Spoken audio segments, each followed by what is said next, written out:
Hi, I'm Randy Hollenbeck, and this is the Music Roundtable.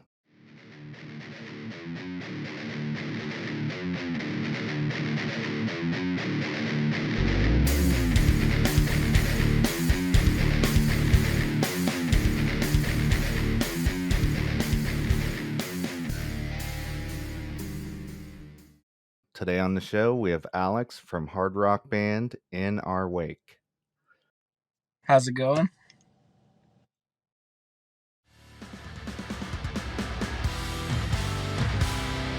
Another day under my belt, and I don't know if I will wake up tomorrow morning or if I'll make it through the night. I can feel my chapter ending as I lay with my eyes closed. I feel the dark descending as it swallows all my soul. I wanted to dig into some of your history. How did you get into music? What age? Could you give me like a story about that? I've been into music my whole life, really. When I was younger, my mom would play, you know, music in the car and stuff, and um, people would say like how weird it was that as like a 4 year old, I remembered like all the lyrics to these like my mom was listening to like CNC Music Factory and like crazy old school stuff that I knew all the words to. And people were like, what the heck? This 4 year old's like rapping. so, um, but I never played any instruments or anything. I got into middle school, and my friend Chris, who is the guitar player in the band now, he actually asked me to be a part of his band, and I didn't play anything. He was just like, dude, we need a bass player.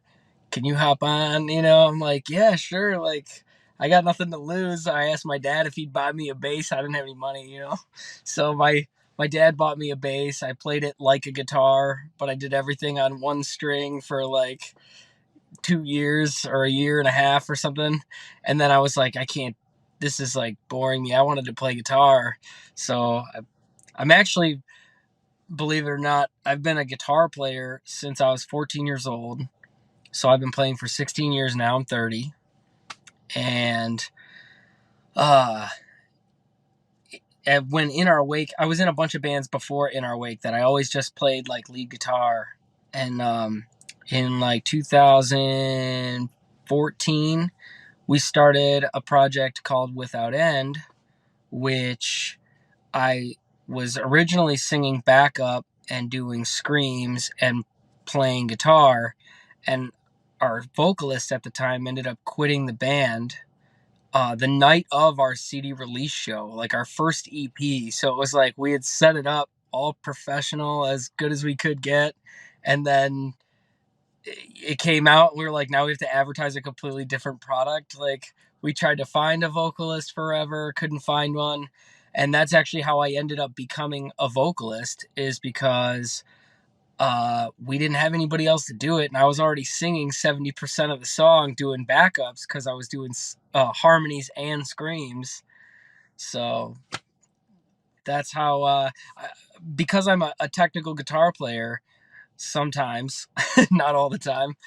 I wrote a lot of the guitar stuff for In Our Wake, and I actually wrote all the songs for In Our Wake, minus some of the drums. Um, but I wrote it to where I can't sing and play the guitar, so I only do vocals in Our Wake until now. So that's one of the new changes with the band. But that's how I got into music. Okay, cool. Um, can you tell me some of your musical influences? Okay, so number one is probably originally Metallica. Metallica was like the first heavy band that I heard. My dad uh, was playing like Sad But True in the car, and I was like, whoa, this is like, it was so heavy, but it like put you in a mood, gave you like that dark feeling. And I was like, I want more of this. So I started like, I asked my dad if I could borrow the CD. He gave it to me. And I was jamming it in my room for like, I swear to God, it was a long time. Like, way too long for somebody to be bumping songs on repeat, like a month or something crazy. And all I pretty much listened to after that was Metallica for years. And I learned all their songs on guitar. And I never sang back then, but I did like guitar solos and improv. Kirk Hammett was my idol at the time, and it that's definitely the first and root influence of all my influences. My most recent modern influences are Bullet for My Valentine, Kill Switch Engage, Avenged. The main As I Lay Dying is huge for me. Um, I know that band's history is a little harmful to their reputation, but to this day, I still believe they are one of the best metalcore bands ever to exist. So, I musically, I'm super influenced by that band. So, I would say that that's a huge. Those are my top. Can you tell me how the band formed? I know you said you had a band before and the lead singer left and then you became the front man. Is that the whole core of the band right now? Without End was a different lineup. Originally, there was me. I'm the only original member of that band. Um, Chris came into that band later on. He wasn't actually a part of the original lineup. Without End was something I started with my other friend David. Um, and so past all that,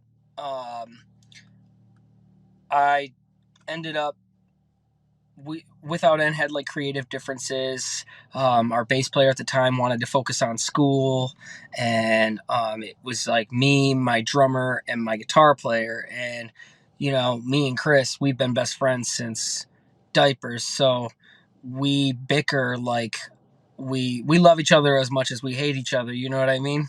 We pick each other apart sometimes when we've been around each other too long, I think. I don't know how that works out, especially, but we had some differences at the time. So we went for like a year or almost two where we actually didn't really talk. So during that time period, I started In Our Wake with Without End's drummer Stevie, and me and him uh pretty much wrote all the songs. Like we first got like we got Cubase, we got a DAW that we could record some music in, and we weren't good at it by any means, but we made like listenable demos out of what we knew how to do, and so we were like, this is once we had 10 or 12 songs we really wanted, we picked like six that we could go and get recorded professionally. And so we put together the In Our Wake EP, and ended up releasing it one single at a time because with due to everything that was going on with like COVID and stuff, when that stuff first came out, we released in 2019. It was a nightmare trying to get distribution and trying to get people to work together and all that stuff. So we just ended up basically, In Our Wakes members were Dave, Clink, Tyler Scott, Stevie Bertetto, me, and Shane, or Stevie. And did I say Stevie? No, Shane Strem is who I didn't say.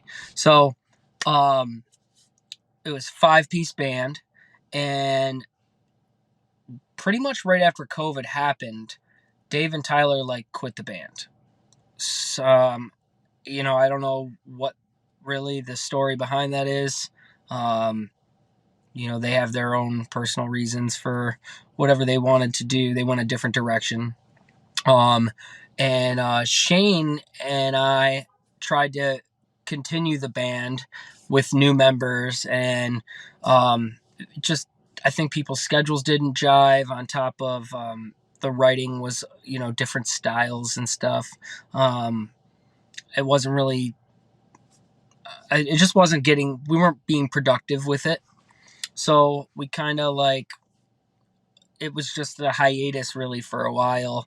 Um, During COVID, I ended up revamping Without End again because, obviously we didn't want to stop doing music. And In Our Wake was like at a high point. We were like on our way going up, and it wasn't, it shouldn't have died right when it died. COVID kind of put a halt to everything we had going on. So that was a huge bummer. But in the process, we ended up like getting together with Chris again for the first time in a few years, and we jammed, and it was like, magic again. And we were like, oh, we should definitely continue on with this project. Me and Stevie are In Our Wake, the only original members. We brought Chris and Steven into the In Our Wake project. And because I've been playing guitar full time, we're kind of changing In Our Wake's layout. Steven Schuler is going to be the new lead vocalist in Our Wake. He's going to do.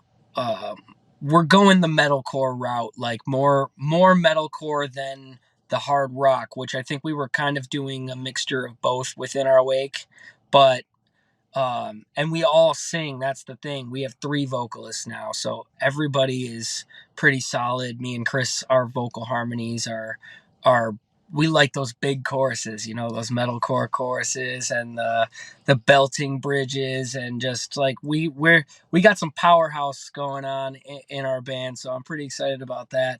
And Steven's scream is brutal. I have more of a mid-range scream.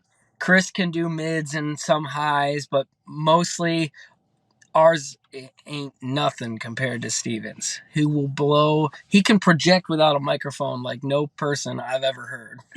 So I'm excited about that. And I think the new direction, even though it's going to be technically a little bit heavier, musically, it hasn't changed that much. You know what I mean? It's just going to be a little bit more screaming, a little bit less, a little bit less clean vocals, but the clean vocals that we have are going to be extremely still impactful. And, we have some soft songs. We just released a brand new single called Heartbeat, which is me still singing as lead. And that's the first song that I played guitar in live. If you've seen any of our other music videos, I'm not playing guitar in any of those. I'm just doing vocals. But Heartbeat is the first video I'm playing guitar and singing in. So I still have some songs where I'll be doing the lead, and we'll be switching off. But for the most part, Steven's taken over that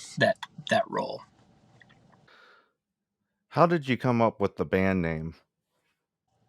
Honestly, we had like a huge list of band names, and In Our Wake was something that me and Stevie, we talked about each band name and how it would help the band, or what it would mean for the band. And we kind of felt like In Our Wake was like, if you're thinking about a boat in the water, a wake is what you're leaving behind. It's symbolizing a legacy that we kind of want to leave behind, as far as like, if we were to make it, if our band got to where we dream that it gets to, what kind of impact are we going to leave on people who believe in our music and listen to our lyrics, and people that feel what we feel emotionally to the songs, and they establish like a good connection with us. That's what we're shooting for. I think the music community is more about relationships than it is about music. Music is something that, we all do as like a crutch or a stress reliever or something we all do. We started out doing this for ourselves, and we got together to do it together because we all believed in it and we we're all passionate about it. You know, the way that fans, you know, connect to you is through your music. So it's almost like something you have in common, and it's about the relationship that, we can't be a successful band without fans. And fans, you know, make us bigger than we are. You know what I mean? We're just a local band. We're not Bullet for My Valentine, but Bullet for My Valentine was just us, in 2002, and, before they were anybody. So, like, and they were a band for 7 years before anything ever good happened for them, So we like to think that this is the beginning of where we want to be. And, we want to establish those relationships with not just fans, but people in the music industry like yourself, and people trying to build their own products and, their own place in the music industry. That's what we want. We want to have good relationships with people. We like people. We talk to people. We mingle. It's good times. What city is your band based out of? Detroit is the biggest city closest to us. We're all from different areas. I currently live in Commerce. Steven lives in Commerce. Actually, we met at my apartment complex. He is my down the hall neighbor.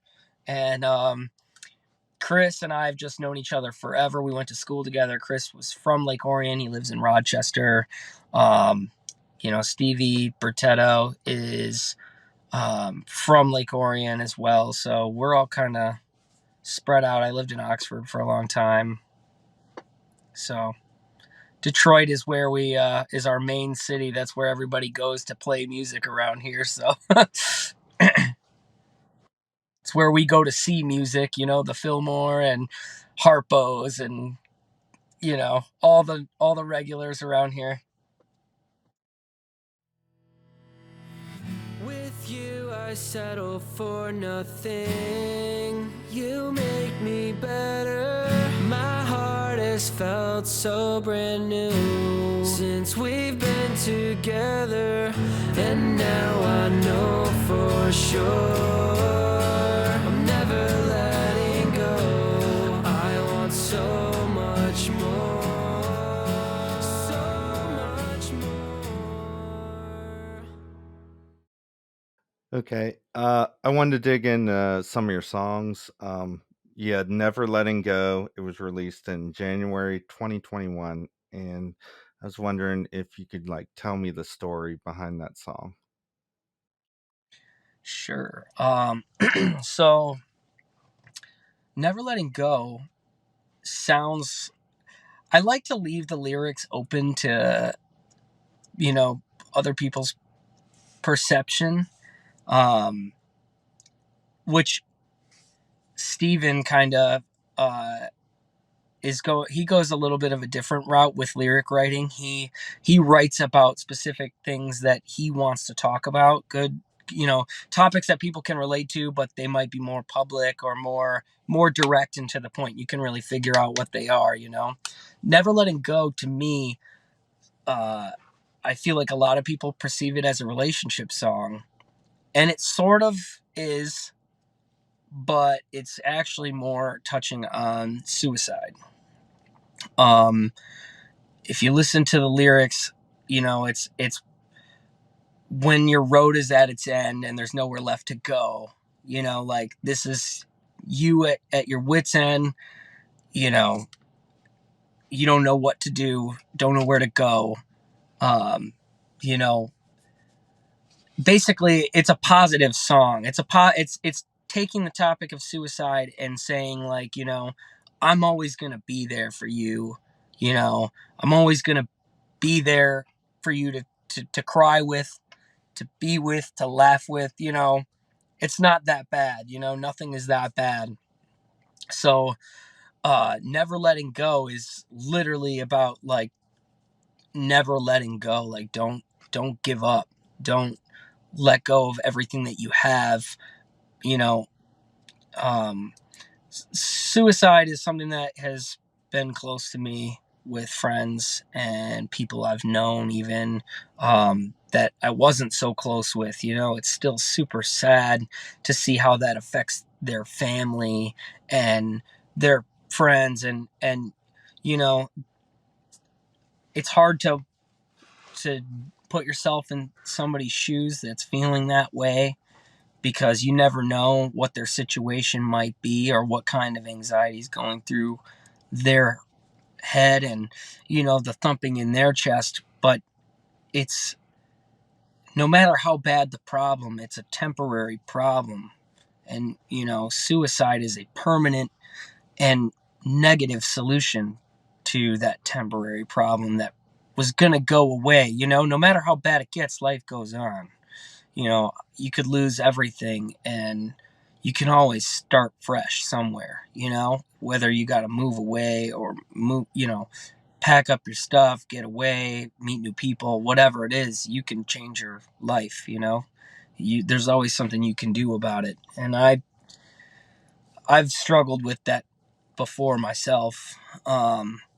And you know, talked myself out of it, and I've had, you know, friends that I had confided in, and they you know, always tell me the same thing I'm saying right now. And that's kind of why I wanted to put it out there to everyone, because I want I want people to take that feeling and realize when they're thinking that how much they actually have, and know that who is that person that's always there for you? You know, who is that person to them? Because when they listen to Never Letting Go, they're thinking about their significant other. They're thinking about, you know, their best friend or a parent or whatever. Whoever is their emotional support system. That's what that song is.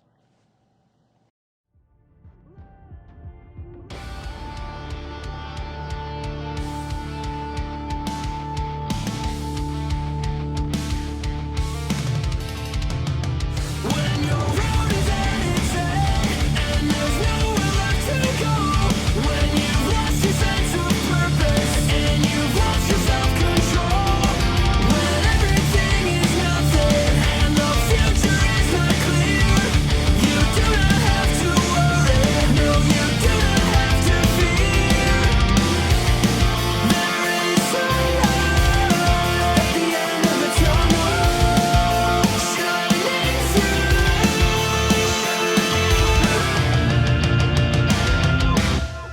I'm always gonna be right here. You're always gonna be the one for me.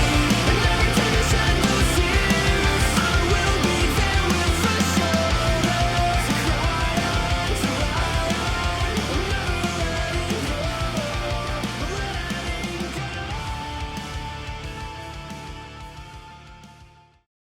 You have a song called Julia, and it came out January 2021. And you did an acoustic version of that song. Was it hard to rearrange that from the original version? A little. That original song was not supposed to be a love song, you know? It was supposed to be brutal.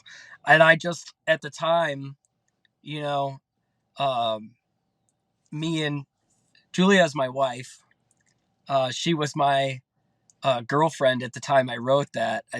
I hadn't even proposed or anything. It was just, I think when I released it, we were already engaged, but uh, when I had originally wrote it, we weren't engaged yet. And so Julia is what was on my mind when I was inspired.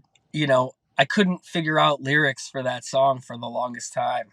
And it was like all the vibes of the song are heavy and brutal. And I was just like, how can I just like, you know, that was a more of an As I Lay Dying thing for me. You know, when you listen to As I Lay Dying, they speak some positive lyrics sometimes, and they're screaming. You know, Memphis Mayfire, they talk about relationships all the time, and they talk about God and all kinds of stuff. These positive, beautiful lyrics, and they're screaming. He's like, you are more than enough. He's like building you up while he's screaming in your face. And that's what that song is like for me. It's like my brutal love song. And then I had to make the acoustic version just for my wife, because who doesn't want the beautiful version, where all the cleans and the harmonies and everything are there. I see you in my dreams, that's how I want things. I need to leave my past that seems to haunt me. I can't believe I found you. You're my dear Julia. Which one did she like better? Honestly, I really don't know. I feel like because, she's a woman, she just likes the acoustic version better, but I don't know. My wife listens to some heavy music, so I that's something we have in common, and I don't know what she prefers. I think she prefers the acoustic version, but who knows? She'll never tell me, probably. She says she likes them both. You just released Heartbeat April 2022, and I love the bridge in the song. Was that like originally in there when you wrote it, or did you add it to, you know, change up the dynamics a bit of that song? It was originally there, but it was originally a little bit different. Um, uh, I wanted it to be, um, for me, that's the breakdown part of the song where it's like you're accepting. So the song is about a friend of mine. He passed away of cancer, actually. And um, me and people I work with, were we all worked together. He's actually my old boss, but we were more friends, than it was more of a friend relationship than a boss relationship. He had he was a musician as well, so I always like he would give me advice and tell me where to go to get recordings, or how I needed to plan things or whatever. He was supportive all the time.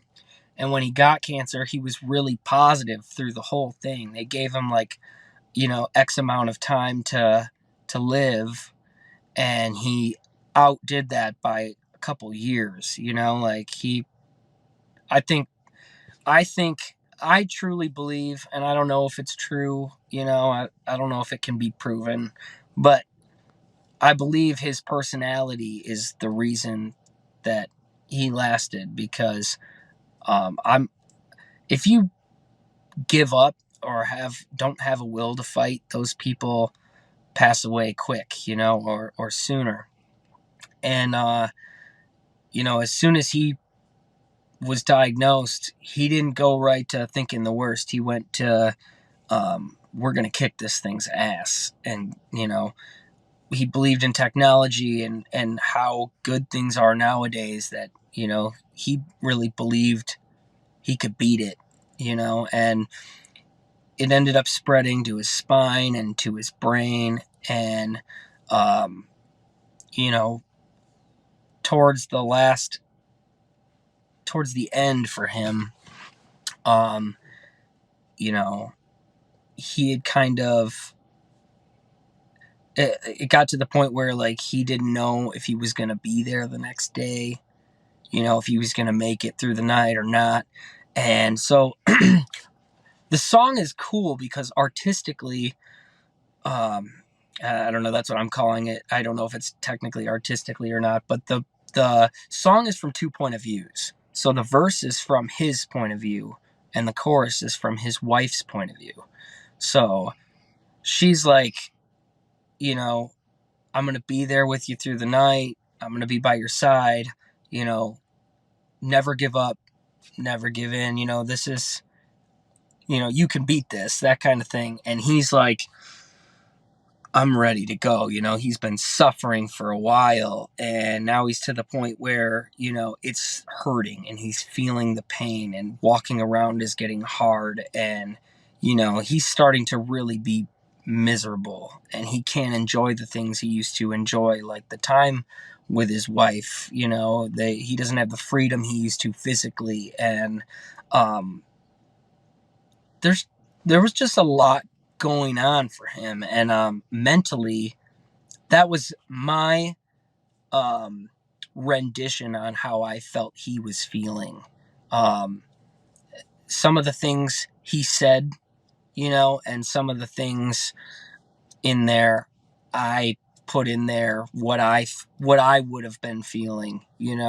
Um, but it's all about that, and it's about how um like the bridge part is like how he finally, basically, like right towards the end, like he was doing everything he could do to prepare for his wife. He wanted her to be set up.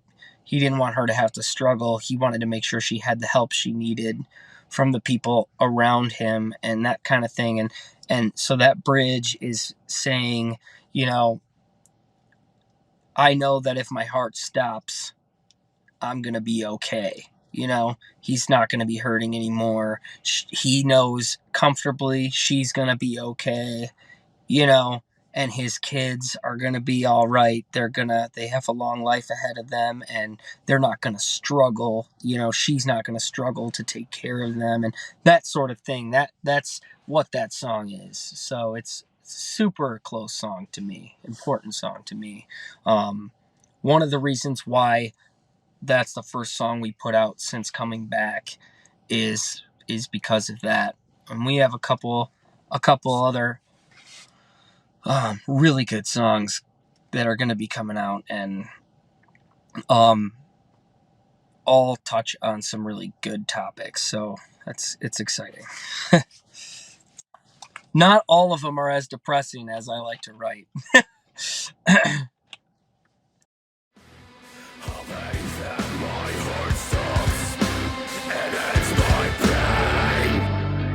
I'm gonna break myself of this hell, rid myself of pain, knowing if my heart stops, I'll be okay. What do you guys got planned for the rest of 2022? We want to get out and play some shows this summer. We have we have a new set list, and we're playing a couple of the old ones, of course, for everybody that's in our wake fan. But we've got a whole set list full of energy and some really good, heavier, a little bit more high energy songs. Not that the other ones weren't high energy. I feel like they had a good energy to them, but I'm excited about this new stuff, and I think fans will be too. I think Steven brings a whole new aspect that people aren't ready for or expecting with this band. And even though it's not the direction we started out in 100%, I think people are going to like it more. Honestly, it's it's pretty amazing. Like, it's got all the guitar harmonies, the heavy drums. We got some more, chug patterns for the heavier guys that really want to hang, in the pit for the most part. And then we got still those big choruses, and I think it's all catchy. You know what I mean? That's kind of how we like to write what catches our ears. So we kind of have that poppier sounding chorus, and I think it's going to be I think it's going to be a hard hitting album when it comes out. We're going to do some recording. We're going to hopefully get some singles out soon. We want to get a brand new single out with Steven singing on it here soon. We're in the process of talking about who we want to go through as far as an engineer or a producer. And we're trying to, with pricing and everything, weigh our options and see what we can put out. We want to put out the best thing we possibly can, and we have a song in mind. I can't really give any hints, but I could maybe maybe in a little bit I could show a preview or something. How can we get a hold of you guys? Facebook, Instagram, Twitter? Facebook, Instagram. We have a Twitter. We don't go on it as much as we should. Honestly, we're all, I don't want to say old because we're not all old. Stevie and Steven are the younger of us, but we're all mid 20s, 30s. We just never really got super into Twitter, so we're trying to get the hang of it with the band, you know. But Facebook, Instagram, YouTube, email, our website, get a hold of us. We can be reached, you know. Um, we want to be reached. We want to be booked.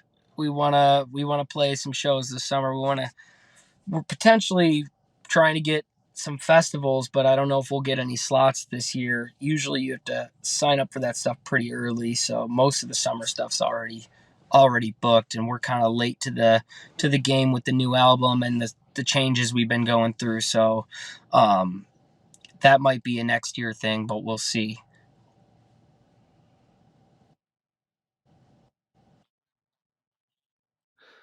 Um, that's all the questions I have. Thanks for coming on the show. Is there anything else you'd like to add?